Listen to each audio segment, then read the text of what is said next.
ઓમ શ્રી ગણેશાય નમઃ.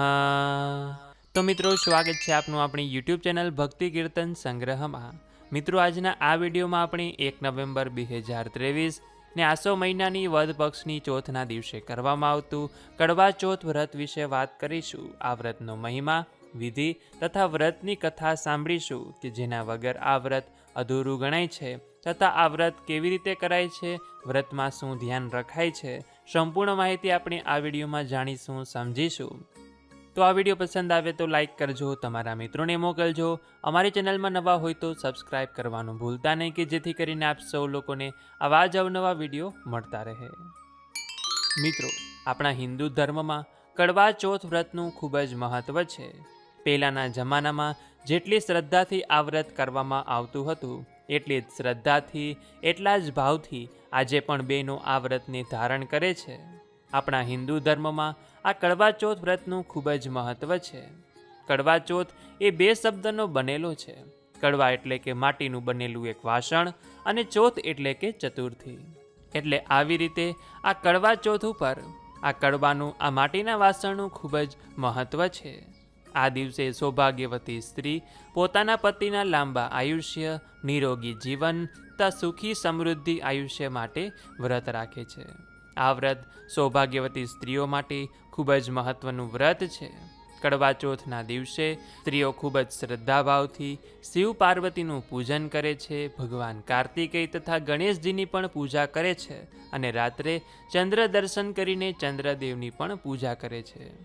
કડવા ચોથનો આ દિવસ પતિ પત્ની વચ્ચે સારો સંબંધ, મજબૂત સંબંધ તથા પ્રેમ અને વિશ્વાસનું પ્રતીક માનવામાં આવ્યું છે.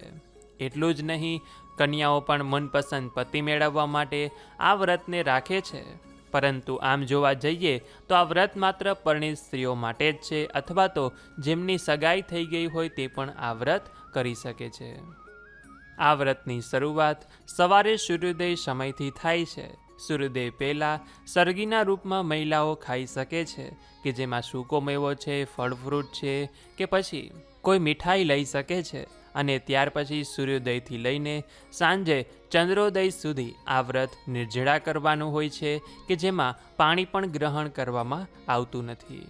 ત્યાર પછી સવારે નાહી ધોઈ ભગવાન સમક્ષ બેસીને આ કડવા ચોથ વ્રતનો સંકલ્પ લેવાનો, કે જે આજે આપણે વ્રત કરવાના છીએ. ભગવાન સમક્ષ બેસીને હાથમાં જળ રાખવાનું, ભગવાન સમક્ષ દીવો કરવાનો, અને એવી રીતે અગ્નિ, જળ અને વાયુની હાજરીમાં આ કડવા ચોથ વ્રતનો સંકલ્પ કરવાનો, કે આજના દિવસે હું શ્રદ્ધાભાવથી, ભક્તિભાવપૂર્વક આ કડવા ચોથનું વ્રતને ધારણ કરું છું. રાત્રે ચંદ્રોદય સમયે હું આ વ્રતને પૂર્ણ કરીશ, તથા મને અખંડ સૌભાગ્યવતીના આશીર્વાદ મળે, મારા પતિને લાંબુ નિરોગી જીવન મળે, એ કામના અર્થે હું આ વ્રતને કરી રહી છું. આવી રીતે બોલીને વ્રતનો સંકલ્પ કરવાનો, અને ત્યારબાદ નીતિ નિયમ પ્રમાણે ભગવાનના પૂજાપાઠ કરવાના. તથા આ કડવા ચોથની પૂજા સાંજના સમયમાં કરવામાં આવે છે, કે જેનો સમય આ વર્ષે 5:30 વાગ્યાથી 7 વાગ્યા સુધીનો છે. એટલે આ સમયની વચ્ચે કડવા ચોથ વ્રતની પૂજા કરી લેવાની. કડવા ચોથની પૂજા કેવી રીતે કરવી તેનો એક અલગથી લાઈવ વિડીયો, સ્પેશિયલ વિડીયો બનાવ્યો છે, કે જેમાં સંપૂર્ણ વિધિ સ્ટેપ બાય સ્ટેપ સમજાવી છે, તથા શા માટે તે કરવામાં આવે છે તે પણ સમજાવ્યું છે. તો તે વિડીયો જોઈ લેજો, કે જે લોકોને પૂજા વિધિ આવડતી ન હોય, અથવા તો કોઈ ભૂલ કરતા હોય તો તે જોઈ લેવું. સવારે સૂર્યોદય સમયે વ્રત લીધા પછી જ્યાં સુધી ચંદ્ર દર્શન ન થાય ત્યાં સુધી વ્રતને પૂર્ણ કરવાનું નહીં, વ્રતને ખોલવાનું નહીં. સાંજે પૂજા વિધિ કરી લીધા પછી આ વ્રતની કથા સાંભળવાની, અથવા તો જો સવારે સમય હોય ત્યારે પણ વ્રતની કથા સાંભળી શકાય છે, કે જે હમણાં જ આપણે આગળ વિડીયોમાં સાંભળીશું. વ્રત કથા સાંભળી લીધા પછી આપણા ઘરના વડીલોના આશીર્વાદ લેવાના, અને રાત્રે જ્યારે ચંદ્ર દર્શન થાય, ચાળણીમાં એક દીવો મૂકીને દર્શન કરવાના, તથા આપણા પતિદેવનું મુખ જોવાનું, અને ત્યાર પછી આપણા પતિના હાથે પાણી ગ્રહણ કરવાનું અને વ્રતને ખોલવાનું. તો અહીંયા એક ખૂબ જ મોટો પ્રશ્ન ઊભો થાય કે ચંદ્ર દર્શન થશે ક્યારે? કડવા ચોથના ચંદ્રોદય ક્યારે છે? તો મિત્રો, દરેક શહેર, દરેક ગ્રામ, દરેક રાજ્ય પ્રમાણે અલગ અલગ હોઈ શકે છે. હું અહીંયા કેટલાક મહત્વના શહેર વિશે આપને જણાવી દઉં કે ક્યારે ચંદ્ર દર્શન થવાના છે. અગર જો આપણે દિલ્હીની વાત કરીએ તો 8:15 વાગે ચંદ્ર દર્શનનો સમય છે. મુંબઈમાં 8:59 એટલે કે 9 વાગ્યે ચંદ્ર દર્શન થશે. પુણેમાં 8:56, કોલકાતામાં 7:45 વાગ્યે એટલે કે 7:45, લખનૌમાં 8:05, વડોદરામાં 8:50, કાનપુરમાં 8:10 તથા પ્રયાગરાજમાં 8:05. તો આવી રીતે અલગ અલગ રાજ્ય અને અલગ અલગ શહેરમાં અલગ અલગ સમયે ચંદ્રોદય શકે છે. એટલે લગભગ 8 વાગ્યાથી 9 વાગ્યાની વચ્ચે ચંદ્રના દર્શન થઈ જશે. કદાચ વાદળા હોય તો ચંદ્ર દર્શન ન થાય તો રાહ જોવાની, અને જ્યારે ચંદ્ર દર્શન થાય ત્યાર પછી વ્રતને ખોલવાનું. જે પૂજામાં આપણે કડવાનો ઉપયોગ કર્યો હોય તેના વડે ચંદ્રને અર્ઘ આપવાનું. પૌરાણિક કથા અનુસાર કડવા ચોથની પરંપરા આજના સમયની નથી, પરંતુ દેવતાઓના સમયથી ચાલી આવે છે. એવું મનાય છે કે એક વખત દેવતાઓ અને દાનવોમાં યુદ્ધ શરૂ થઈ ગયું હતું.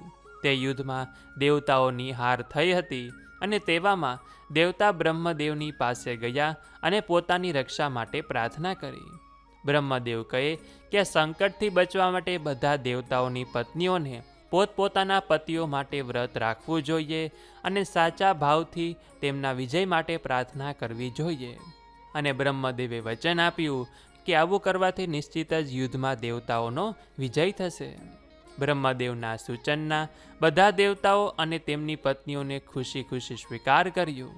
બ્રહ્મદેવના કહેવા અનુસાર આસો મહિનાની વદ પક્ષની ચોથ હતી, અને તે દિવસે દેવતાઓની પત્નીઓએ પોતાના પતિ માટે વ્રત કર્યું હતું, અને પ્રાર્થનાનો સ્વીકાર થયો, અને યુદ્ધમાં દેવતાઓનો વિજય થયો. અને આ સમયે ચાંદ નીકળી આવે છે, એટલા માટે તે દિવસથી કડવા ચોથ વ્રતની પરંપરા શરૂ થઈ, તથા રાત્રે ચંદ્ર દર્શન કરવાની પરંપરા છે. જ્યાં સુધી ચંદ્ર દર્શન ન થાય ત્યાં સુધી આ વ્રત નિર્જળા રાખવાનું હોય છે. તથા પૂજા સમયે મંત્ર બોલવાનો હોય છે, કે જેમાં ભગવાન શિવનો મંત્ર છે ઓમ નમઃ શિવાય, માતા પાર્વતીનો મંત્ર છે ઓમ શિવાય નમઃ, કાર્તિકેય સ્વામીનો મંત્ર છે ઓમ ષણમુખાય નમઃ, અને ભગવાન ગણેશનો મંત્ર છે ઓમ શ્રી ગણેશાય નમઃ. તથા રાત્રે ચંદ્રદેવને અર્ઘ આપતી વખતે બોલવાનું ઓમ સોમાય નમઃ અથવા તો ઓમ ચંદ્રાય નમઃ. તો મિત્રો, આ રીતે આ કડવા ચોથનું વ્રત કરવામાં આવે છે, કે જેના વિશે આપણે વાત કરી કે કેવી રીતે શું કરવાનું. તો આવો હવે આપણે આ કડવા ચોથ વ્રતની કથા સાંભળીએ, કે જેના વગર આ વ્રત અધૂરું ગણાય છે. તો હવે સૌ બહેનો મારી સાથે ધ્યાનપૂર્વક આ કથાનું શ્રવણ કરે, વચ્ચેથી કથા અધૂરી ન મૂકે. એક ગામમાં ખૂબ જ સુખી સંપન્ન એક શેઠ રહેતા હતા. તેમને 7 દીકરા અને એક કડવા નામની દીકરી હતી. કડવાને તેના 7 ભાઈઓ ખૂબ જ પ્રેમ કરતા હતા. કડવાને જમાડીને પછી જ તેના ભાઈઓ અન્ન ગ્રહણ કરતા, એટલે કે ભોજન કરતા. કડવાનું થોડું પણ દુઃખ તેના ભાઈઓ સહન ન કરી શકતા. કડવા પરણીને સાસરે ચાલી ગઈ, અને પછી એક દિવસની વાત છે. એક દિવસે તે પિયર આવી, અને સંજોગ વસાત ત્યારે કડવા ચોથ હતી. સાંજે 7 ભાઈઓ વેપાર ધંધાના કામ પતાવીને ઘરે આવ્યા. સાંજનું ભોજન કરવાનો સમય થયો. બધા ભોજન કરવા બેઠા, પણ કડવા ભોજન કરવા ન આવી. 7 ભાઈઓએ તેને આગ્રહપૂર્વક જમવા બોલાવી, પણ કડવા કહે કે મારે આજે વ્રત છે. હું ચંદ્રના ઉદય બાદ તેને અર્ઘ્ય આપીને જ જમીશ.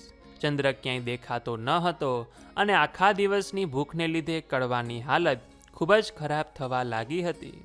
તે વ્યાકુળ બની ગઈ હતી, અને તેના ભાઈઓથી કડવા બહેનની આ હાલત જોઈ શકાય નહીં. અને નાના ભાઈએ ઘરના આંગણામાં ઝાડ પર દીપક પ્રગટાવીને તેની આગળ ચારણી મૂકીને ચંદ્ર જેવું પ્રતિબિંબ પાડ્યું, અને નાના ભાઈએ કડવાને આ પ્રતિબિંબ દેખાડ્યું અને કહ્યું કે જો ચંદ્ર ઉગી ગયો છે, તમે તેના દર્શન કરીને જમી લો. કડવા તો ચંદ્રના દર્શન કરીને ખુશ થઈ ગઈ, અને તે પછી જમવા બેઠી. પરંતુ પહેલો કોળિયો લીધો તો તેમાં વાળ આવ્યો. બીજો કોળિયો લેવા ગઈ તો હાથમાંથી પડી ગયો, અને જ્યારે ત્રીજો કોળિયો મોંમાં મૂક્યો તો તેના પતિના મૃત્યુના સમાચાર આવ્યા. આ સમાચાર સાંભળતા જ તેના ભાભીએ ખરી હકીકત તેને કહી સંભળાવી કે તમારા ભાઈએ ઝાડ પર દીપક અને તેની આગળ ચાળણી મૂકીને તમને ચંદ્રનો આભાસ કરાવ્યો હતો. ખરા અર્થમાં એ ચંદ્ર નહોતો. તમે વ્રતનો ભંગ કર્યો છે, તેથી જ આવું બન્યું છે. ભાભીને આ વાત સાંભળીને કરવાએ નક્કી કર્યું કે હું આખું વરસ આ વ્રતનું પ્રાયશ્ચિત કરીશ અને પતિના મૃતદેહની સામે આખું વરસ બેસી રહીશ. કરવાએ આખું વરસ મહાદેવ અને પાર્વતીની પૂજા અર્ચન કર્યું અને મૃતદેહની પાસે બેસી રહી. ફરી કરવા ચોથનું વ્રત આવ્યું અને શ્રદ્ધાપૂર્વક તેણે વ્રત કર્યું. કરવાની આખા વર્ષની સાધનાથી મહાદેવ પ્રસન્ન થયા અને તેના પતિને જીવનદાન આપ્યું. આજે પણ આપણી બહેનો આ વ્રત કરે છે અને પોતાના પતિના લાંબા આયુષ્યની કામના કરે છે. તથા જે બહેનો શ્રદ્ધાપૂર્વક વ્રત કરે છે, ભગવાન તેના પતિને લાંબુ આયુષ્ય પણ પ્રદાન કરે છે. તો શંકર ભગવાનને અમારી એટલી જ પ્રાર્થના છે કે હે પ્રભુ, જે પણ બહેનો આ વ્રત કરે છે તથા જેણે પણ અમારી સાથે વ્રત કથા સાંભળી છે, વાંચી છે તથા આ વિડીયો જોવે છે, સાંભળે છે, તેમના પતિને લાંબુ આયુષ્ય આપજો. કડવા ચોથ વ્રતનું ફળ પ્રદાન કરજો. સુખી સમૃદ્ધિ જીવન આપજો તથા અખંડ સૌભાગ્યવતીના આશીર્વાદ પ્રદાન કરજો. તો બોલીએ શ્રી શંકર ભગવાન કી જય, પાર્વતી માત કી જય. તો મિત્રો, આશા છે કે આ વિડીયો જોનાર, સાંભળનાર સૌ બહેનોએ આ કડવા ચોથનું વ્રત કર્યું હશે. કોઈ કારણોસર વ્રત ન થયું હોય, માત્ર જો આપણે વ્રતની કથા પણ સાંભળી હશે તો પણ વ્રતનું ફળ મેળવી શકાશે. રાત્રે ચંદ્રના દર્શન કરવા ખાસ જવું અને પોતાના પતિના તથા વડીલોના આશીર્વાદ લેવાના. તો મિત્રો, આ વિડીયો પસંદ આવ્યો હોય તો વિડીયોને એક લાઇક કરજો, તમારા મિત્રોને મોકલજો. અમારી ચેનલમાં નવા હોય તો સબસ્ક્રાઈબ કરવાનું ભૂલતા નહીં, કે જેથી કરીને આવા જ અવનવા વિડીયો આપ સૌને મળતા રહે.